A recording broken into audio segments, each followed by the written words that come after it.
చెప్పరా, నువ్వు చేస్తుంది తప్పు నందు. ఎందుకురా నన్ను డిస్టర్బ్ చేస్తున్నారు? నాకు తెలిసిన దారిలో నేను వెళ్తున్నాను. మీకు తప్పనిపిస్తే అది నా తప్ప. అయినా ఈ భూమి మీద రోజు మనుషులు ఎన్ని కోళ్లను కోస్తున్నారో తెలుసారా? పావురాళ్ళు, పొట్టేళ్లు, పందులు కూడా వదలట్లేదు కదరా. నేను మనుషుల్ని కోస్తే తప్ప న్యాయం అనేది ఒకటి ఉంటుంది కదరా. బాబు, నాకు తొడముక్కయ్యమ్మా, లివర్ సెపరేట్ గా పార్సల్ చేయమ్మా. మా ఇంట్లో అందరికి జలుబు చేసింది, పులుసు పెట్టుకోవడానికి కోడి ఎముకలుంటే వెయ్యమ్మా. గోల్డ్ చేస్తే కావాల్సింది కోడి పులుసు కాదురా, గోల్డెన్.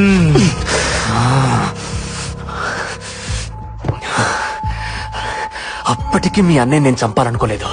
చావును వెతుక్కుంటూ వాడే వచ్చాడు. మీరు కూడా నా లిస్టులో లేరు, కానీ వచ్చారు. అయినా మటన్ షాప్ కి రావడం మేకలు తప్పురా, కోసేవాడిది కాదు. దొరికిపోయారే.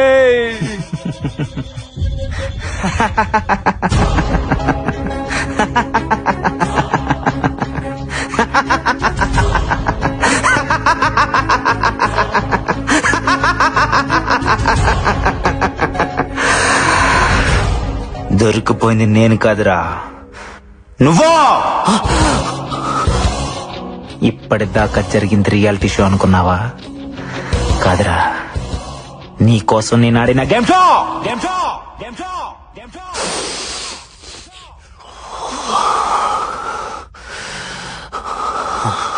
కలుగులో దాక్కున్న నిజాన్ని బయటకు లాగటానికి అబద్ధాన్ని ఎరగవేశా.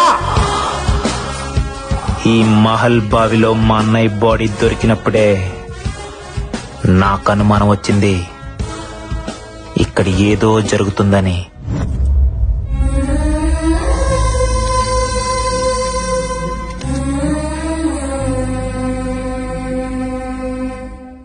ఆ సమయంలో ఏసీపీ అటుగా వెళ్లటం గమనించాను. అదే టైంలో బ్యాక్ యార్డ్ లో 3 శవాలు. ఈ చావుల వెనక ఏదో మిస్టరీ ఉందని అర్థమైంది. అందుకే కొన్ని రోజుల తర్వాత నేను ఒక్కనే మహల్ కి వెళ్లాను. వాచ్మ్యాన్ ని కలిసిన తర్వాత ఇక్కడ చావులకి దెయ్యం కారణం కాదని అర్థమైంది. తిరిగి వెళ్లే సమయంలో నాకు స్పెక్ట్స్ కంటపడ్డాయి. అవి ఎవరివో అర్థం కాలేదు. దానికి మైక్రోస్పై కెమెరా ఉంది. దానిలో నుంచి మెమరీ కార్డ్ బయటకు తీసి ల్యాప్టాప్ కి కనెక్ట్ చేసి చూశాను. అప్పుడు అర్థమైంది ఆ స్పెక్ట్స్ 3 స్టూడెంట్స్ లో ఒకరివే అని. అందులో ఫుటేజ్ చూసిన తర్వాత ఆ 3ని చంపింది దెయ్యం కాదు, మాస్క్ కప్పుకొని తిరుగుతున్న మనిషి అని. అంటే మా అన్నయ్యని కూడా ఇలానే ఎవరో చంపుంటారని సందేహం కలిగింది. ఆ క్షణంలోనే నాకు ఈ గేమ్ షో కాన్సెప్ట్ ఐడియా వచ్చింది. వెంటనే అసిస్టెంట్ పోలీస్ కమిషనర్ ని కలిశాను. లా అండ్ ఆర్డర్ నుంచి కూడా నాకు కోఆపరేషన్ దొరికింది. దాంతో నేను మా టీవీని అప్రోచ్ అయ్యాను. నా కాన్సెప్ట్ నచ్చి క్రియేటివ్ డైరెక్టర్ నుంచి గ్రీన్ సిగ్నల్ వచ్చింది. అక్కడి నుంచే స్టార్ట్ అయిందిరా ఈ గేమ్ షో. దీనికి కథ, కాన్సెప్ట్, స్క్రీన్ ప్లే, డైరెక్షన్ అంతా కూడా అశ్విన్. ఇంటర్వ్యూలో నేను సెలెక్ట్ చేయడానికి కూడా రీజన్ నేనే. నువ్వు చెప్పావే, ఆ మహల్లో 6 నెలల క్రితం చనిపోయిన 3 నా బెస్ట్ ఫ్రెండ్స్. వాళ్ళ చావు కారణం ఏంటో తెలుసుకోవాలని. చనిపోయిన 3 స్టూడెంట్స్ నీ బెస్ట్ ఫ్రెండ్స్ అని ఎప్పుడైతే నువ్వు చెప్పావో అప్పుడే నా 6th సెన్స్ నేను సెలెక్ట్ చేయమని చెప్పింది. You are selected. బట్ ఎప్పుడైతే స్పై కెమెరాలో కనిపించిన టైగర్ టాటూ నీ చేతికి చూశానో అప్పుడే నాకు నీ మీద డౌట్ వచ్చిందిరా.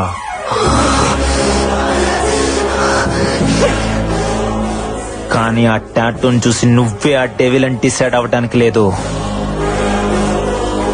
అది కన్ఫర్మ్ చేసుకోవడానికి ఇన్ని రోజులాగాను. నువ్వు చూసిన ఫొటోస్, పుస్తకం, దెయ్యం, రాజుగారు, బొమ్మాలి, శివుడు అంతా నాతో చెప్పే.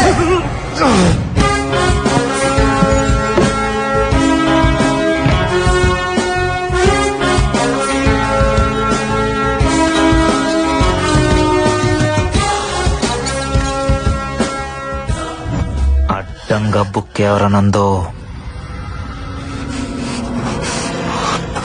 నీ కాన్సెప్ట్ చాలా బాగుంది. ఇప్పుడు నా స్క్రీన్ ప్లే డైరెక్షన్ చూపించనా? నీ కళ్ళు ముందే బాలా గుండె కోసి తీస్తా. అత్తవా, అత్తవా, అత్తవా, అత్తవా, అత్తవా.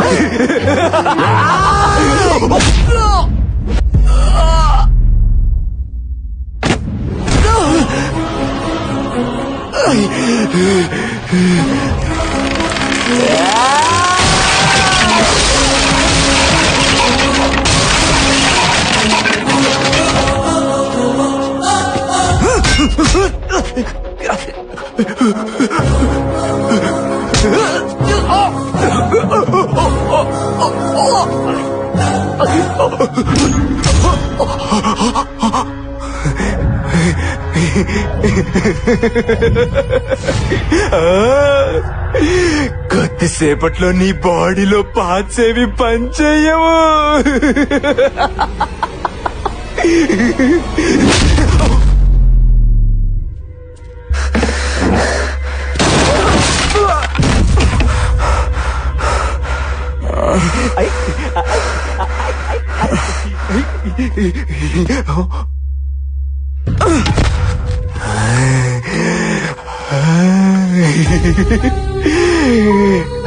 నీ బాల త్రిపుర సుందరి పాపం.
ఇందాకేదో అన్నావే, జంతువుల్ని చంపితే తప్పు లేదు, మనుషుల్ని చంపితే తప్ప అని. లాజిక్ బాగుందిరా, కానీ చిన్న తేడా ఉంది. రే నందు, జంతువులకి 5 లక్షణాలుంటాయి: ఆకలి, ఆనందం, బాధ, భయం, కోపం. కానీ మనుషులకి ప్రేమ, జాలి, స్వార్థం, ద్వేషం, ఇంకా చాలా చాలా. ఎందుకో తెలుసా? మనకి బంధాలు, బాధ్యతలు ఉంటాయి కాబట్టి. ఒక మనిషిని చంపడం అంటే ఏంటో తెలుసారా? కొన్ని బంధాలని, బాధ్యతలని చంపేయడమే. నిన్నేం చేయాలి?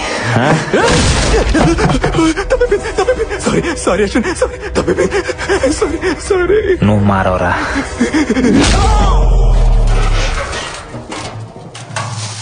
తమ్ముడు,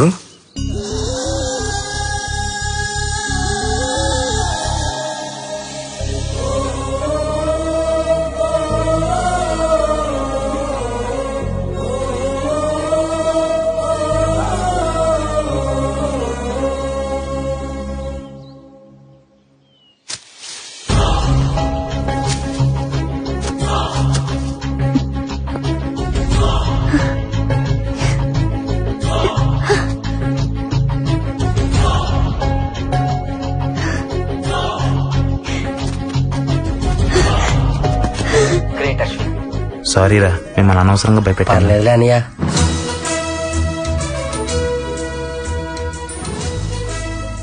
కంగ్రాచులేషన్స్ అశ్విన్, మొత్తానికి మహల్ మిస్టరీని ఛేదించారు.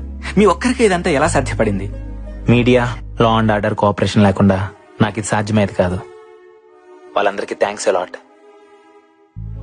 వెల్, 3 కోట్ల రూపాయలు సామాన్యమైన విషయం కాదు. ఇంత పెద్ద అమౌంట్ ని ఏం చేద్దాం అనుకుంటున్నారు? అమ్మ ఆపరేషన్ కి అయ్యేంత అమౌంట్ తీసుకుని మిగతాదంతా లిటిల్ హార్ట్ ఫౌండేషన్ కి ఇచ్చేస్తున్నా. Good decision, thank you. Finally doctor Karthik మొదలుపెట్టిన ఈ ఆర్గాన్ రెవల్యూషన్ ని ఏం చేద్దాం అనుకుంటున్నారు? నాలో ప్రాణం ఉన్నంత వరకు మా అన్నయ్య ఆశయం బ్రతికే ఉంటుంది. బి ఏ డోనార్, సేవ్ లైఫ్స్.